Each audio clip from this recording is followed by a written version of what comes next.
Are you satisfied with your understanding of sustainability? If not, like me, imagine a journey together, a pluralistic one, with innovators, startup, academia, NGO, all together looking for solution to the greatest challenge of our time. I'm Samuele Tini, and this is the Sustainability Journey. Welcome to another episode. Today, we are going to discuss something really important, how to make our workplace more sustainable. It's something that we discussed a lot in our precedent episodes, and I thought we need to have a broader discussion on that. And for that, we have a lawyer by profession, an health lawyer as well, more specialized, and also she is the founder of Mindful Return. So I'm very pleased to have here Lori Mihalich-Levin. Thank you so much, Lori, to be here. It's so wonderful to be with you, Sam. Thanks for having me on and for your passion for sustainability. Thank you so much. So today we are going to the social side, how to transform our workplace, because we really need to have, for a sustainable society, also look at it and break some ceilings to make a workplace more diverse, more inclusive, and more human, let's say. And I think what you have done and what you have tackled in your book and your work is really impressive, I might say. Before that, let us see, who are you? Because we just introduced who is Lori and how you have ended up there working for sustainable workplaces. Wonderful. Yeah. So Lori is a mom of two boys. I live in Washington, D.C. We are a redheaded family of four, and my two boys are ages 9 and 11. They are just having birthdays, so I'm getting used to the new ages. I am a lawyer, by training and by practice, and I've been a Medicare reimbursement healthcare lawyer in the U.S. for my whole career.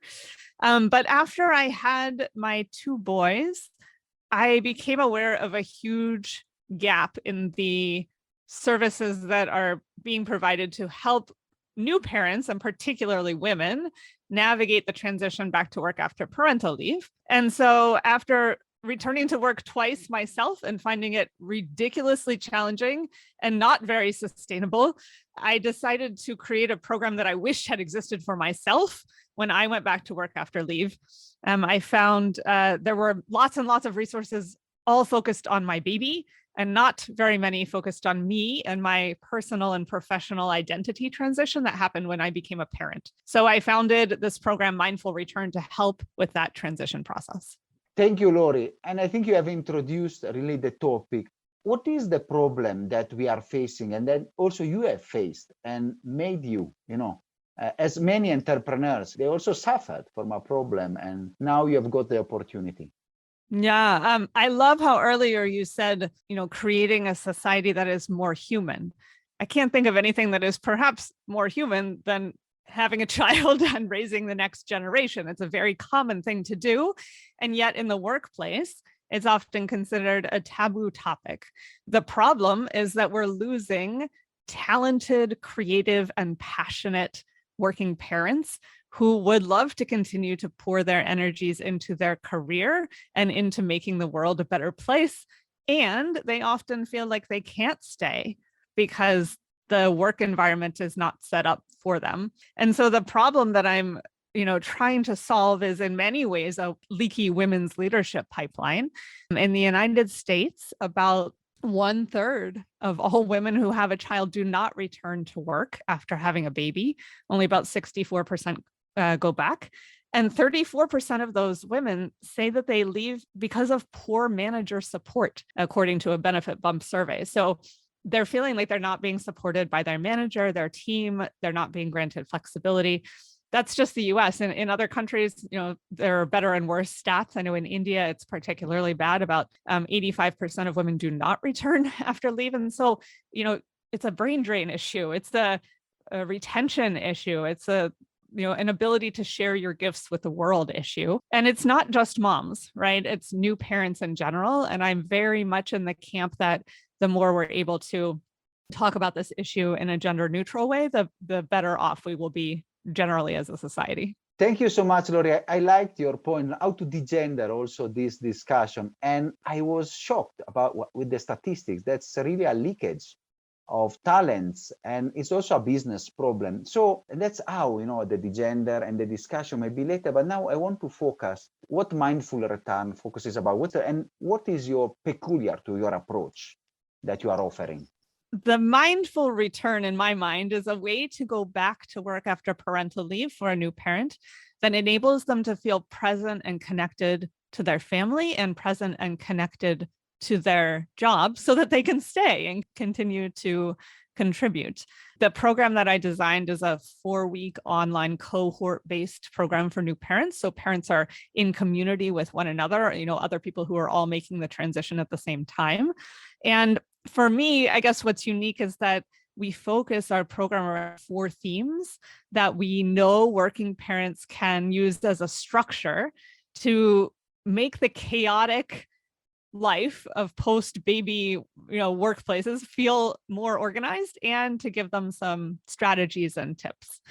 We also focus on the employer side, and there are 85 employers that offer our program as a parental benefit, and we work with the employer to try to make sure that the employer is compassionate and understanding and supportive of the new parents. Thank you, Lori. I think it's really interesting, and I want to dig a bit deeper in the 2 area of focus.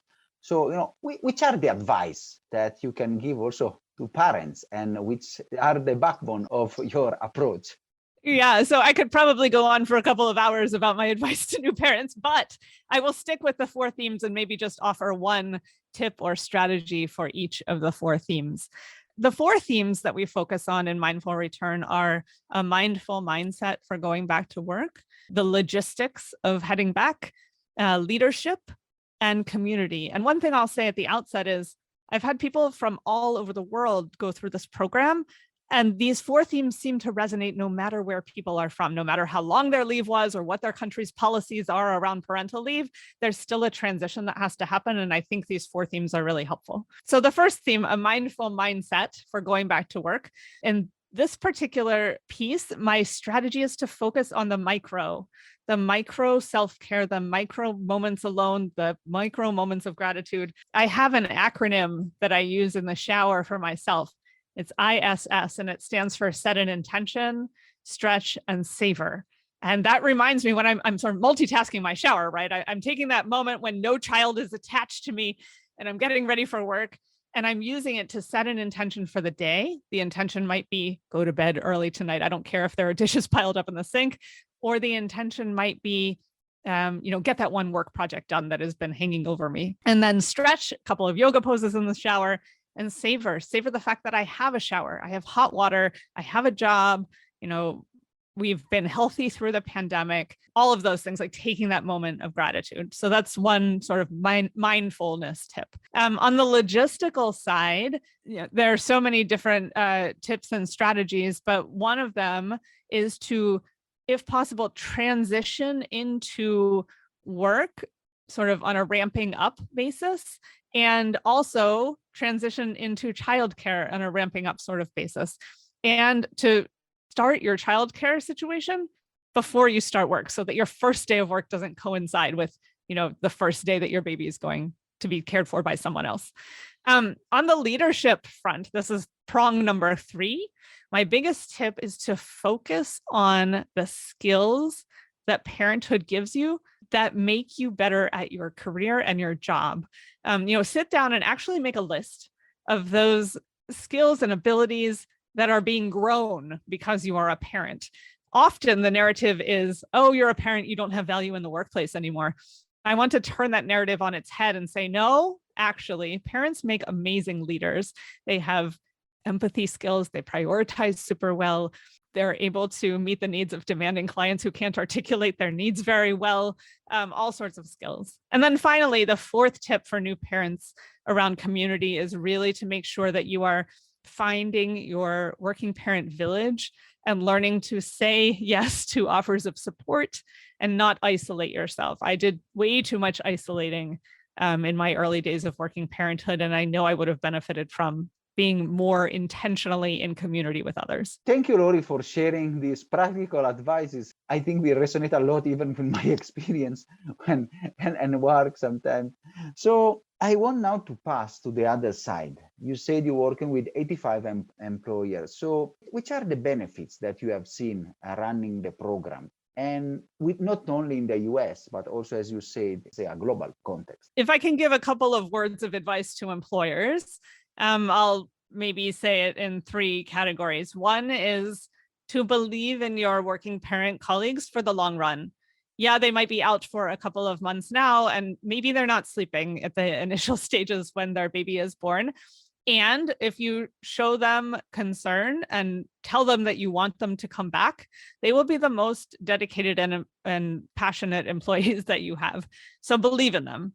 The second thing I'd say is to take a look at your policies and procedures, right?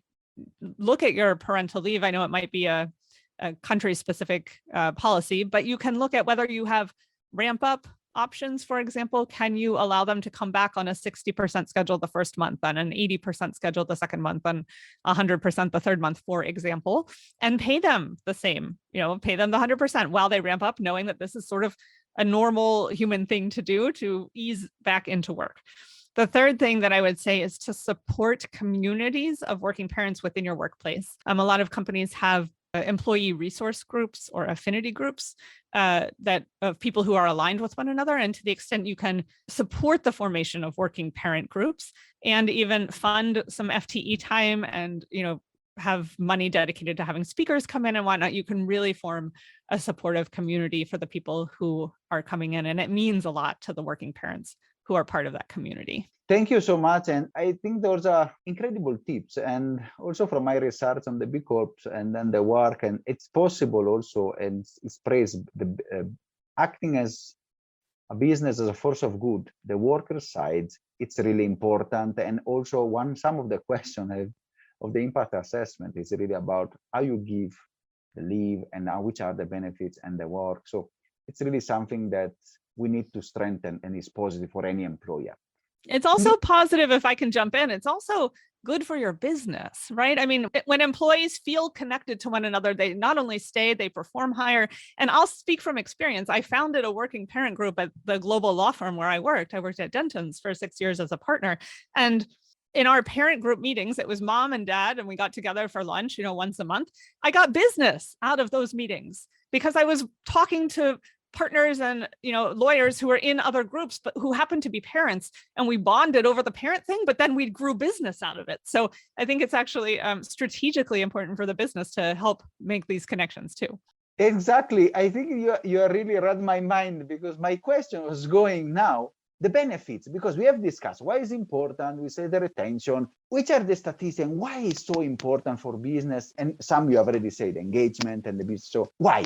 Why, right? So the engagement we just talked about, recruitment is huge. If you're able to, authentically say and make the case that you have these programs that support new parents, people are going to want to work for you who are in the demographic of thinking about having children.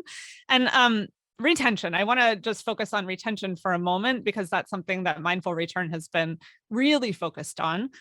We did a study of about 1,000 people who had been through the Mindful Return program over a 5-year period.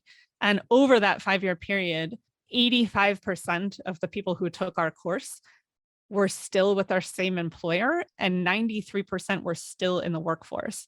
And if you recall earlier, I said about 64% of new moms in the US actually go back.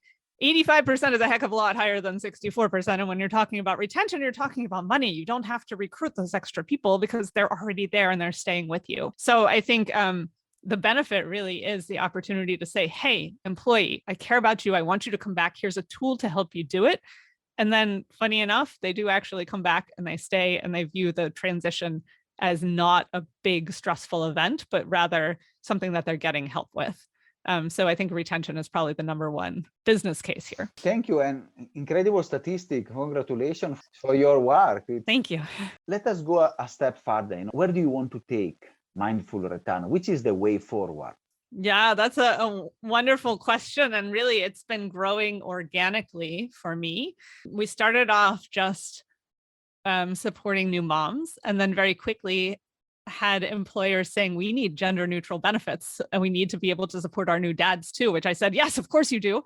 So we've started very early on, about 7 years ago, partnering with a dad who had taken 2 extended paternity leaves from Bank of America and started running programs for fathers. So really a step forward is to continue to grow the engagement of fathers as well. Then over time, we've expanded to a program for parents who have special needs children and still want to have a career. So we have a specific program for that.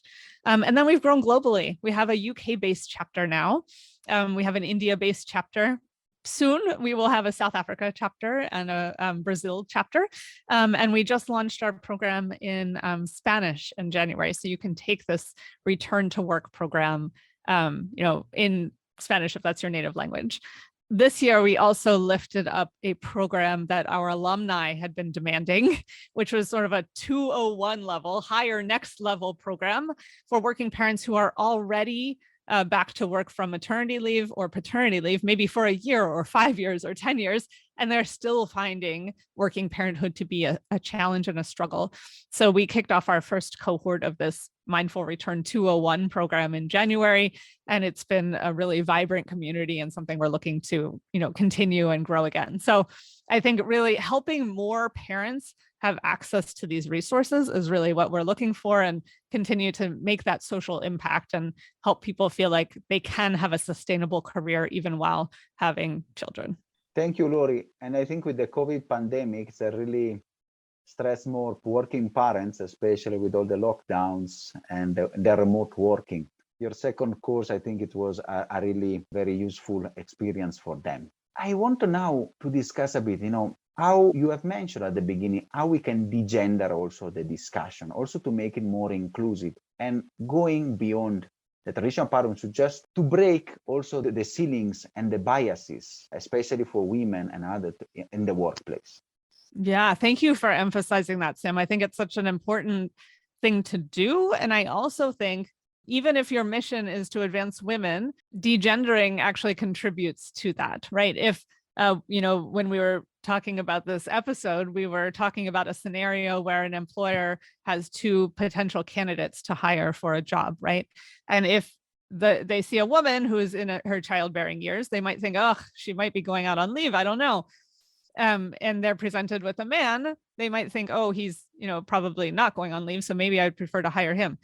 You can equalize the situation if it is the norm that everyone goes on leave, right? If it is just as expected for men to go on leave as women, and just as normalized, then you eliminate some of that bias. And I think how we can do that is, there are any number of ways, making sure that our parental leave policies are expressly not focused on just the mom, but focused on any parent. Also, eliminating primary and secondary caregiver distinctions from these policies. There are a lot of places that say, I'm gender neutral, I have a primary caregiver policy. And that's not so gender neutral because it usually defaults to the woman as the primary. When you're starting working parent groups at your company or your organization, start with a man and a woman at the helm. I learned the hard way. I've sort of a serial founder of working parent groups, one at a nonprofit where I worked before the law firm, and one at a law firm. And at the nonprofit, I started it myself, and I was the woman and I was the lead, and guess who joined? Only moms. When I started the group at the law firm, I intentionally partnered with a lawyer, a partner who was a dad, and he and I kicked off the group together, and guess who joined? Moms and dads. So I think it's just as important to sort of recruit that face of leadership, of dad leadership. The other thing I'll note is that data has shown that if you have a dad in a leadership position who takes parental leave and speaks openly about his role as a father, the men who come after him are way more likely to take their parental leaves and to feel comfortable talking about parenthood in the workplace. And so to the extent you can have a leader in your organization, be a role model and set this as a norm, that it's, a normal human thing to do to take some time off whenever you have a child, that can have repercussions for the whole organization. Thank you, Lori. I really liked these points because those are also actionable points. They can make incredible returns in the work and really help, break a lot of those ceilings that we have discussed even in other episodes about gender and women. It's really been a pleasure for me having you and such an intense and packed episode. I want to ask you, as a last question, what is your final message you want to leave to the people that are listening to us? My final message really is that working parents make amazing leaders. I just want to keep echoing that. There's so much devaluing of working parents that goes on in the workplace. And if every manager can pause and think about how skills like empathy and connectedness and prioritization and translation and all of those things can help the workplace, then I think every manager can pause and recognize the value of having working parents on their team. So recognize their value, be flexible, and I think we'll do a better job retaining really brilliant working parents. Thank you, Lori. I think you said it all, because that is the way and that is the objective of the work you are doing. And it's really something that can improve the well-being, not only of your employees, but also the well-being of your profit and, Yes. and your balance. Yes, so it's really important to really transform our workplace and make them more, as I say, human and inclusive and open. So thank you so much, Lori, for your time and for your incredible insights. They have been very valuable, and I'm sure you want to see also in the future how we are going and then how is your now global work and going. Thank you so much, Lori. Thank you for having me on, Sam. I really enjoyed our conversation. Are you satisfied after this wonderful episode? Let's continue together our sustainability journey.